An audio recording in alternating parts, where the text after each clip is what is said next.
වෙලාවක් වුණත් අහුවන් එක කතා කරන්න කියලා කොහොමද මේ අධ්‍යාපනයයි ක්‍රීඩාවයි දෙකකට කරන්නේ කියන එක. මොකද ඊගම කතා කරන්න පුළුවන් හේතුව මම ওই දෙකම කරලා අද සමාජයේ තැනක ඉන්න කෙනෙක්. ඒ වගේ මේ කතා කරන පොඩි හරි කාලේ මම හිතනවා මේ දරුවන්ට ඒ වගේම දෙමව්පියන්ට මගේ වචන වලින් යම් දෙයක් තියෙයි කියලා. ඒ නිසා මම දෙක තව වඩන්න යනවා. කියන්න ඕන ප්‍රධානම පුරාණ ටිකක් තමයි මම මේ පෙන්නලා තියෙන්නේ.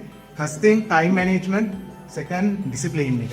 මේ time management එක කියන්නේ මොකද? දැන් ඕගොල්ලොන්ට මේ ක්‍රීඩාව කරද්දී දැන් ඕගොල්ලොන්ට තියෙන ගොඩක්ම ප්‍රශ්නේ තමයි කොහොමද අධ්‍යාපනය කරන්නේ? අධ්‍යාපනයත් එක්ක කොහොමද ක්‍රීඩාව කරන්නේ?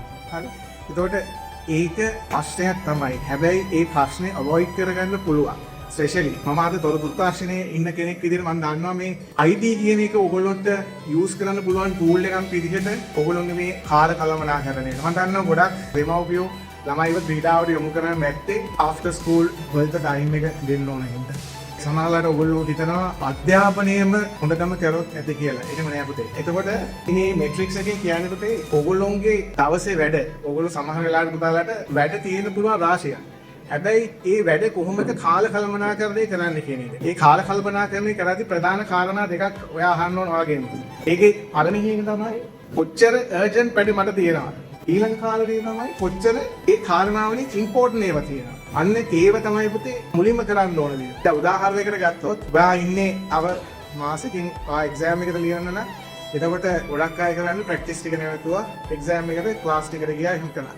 එහෙම කරන්න අවශ්‍ය නැහැ. ඒක කරන්න පුළුවන් විදියක් තියෙනවා. ඒක විදිය තමයි ඔයාගේ වැඩ ටික ප්‍රයොරිටයිස් කරගන්න. එතකොට ඔයා දන්නවා ඔයාගේ top urgent priority එක මොකක්ද කියලා. මොකද්ද?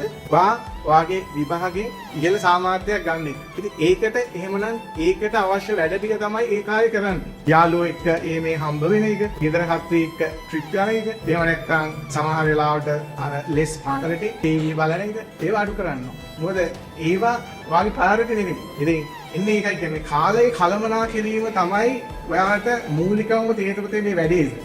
ඒසෙන්ම මැට්‍රික්ස් කියන්නේ ටයිම් කළමනාකරණය කරන මැට්‍රික්ස් එක. ඒතකොට පුතේ ඕගොල්ලෝ ගෙදර අම්මලා තාත්තලා එක්ක කතා කරලා මේ වැඩ ටික ප්‍රයොරිටි කරන්න. දෙමව්පියෝ ළමයින්ට ඒ විදිහට අවශ්‍ය වාතාවරණය හදලා දෙන්න. නැත්නම් මේ ක්‍රීඩාව අතාරින එක නෙමෙයි වැඩි. දැන් කෝපරේට් ෆීල්ඩ් එකේ මම ව්‍යවසායකයෙක් විදිහට අපි ඉන්ටර්විව් කරන ළමයි අද දැක්කම ඒ ළමයින්ගේ ඩිග්‍රී එතකොට ගොඩාක් බුද්ධිමට්ටම තියෙනවා. හැබැයි ටීම් එකක් විදිහට වැඩ කරද්දී ගොඩාක් ප්‍රශ්න තියෙනවා.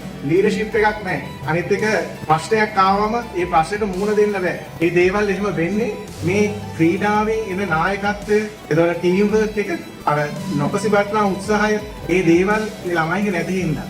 හැබැයි ඔයගොල්ලෝ ක්‍රීඩාවත් එක්ක අධ්‍යාපනය කරොත් අනිවාර්යෙන් ඔයගොල්ලන්ට ගමනක් තියෙනවා පුතේ.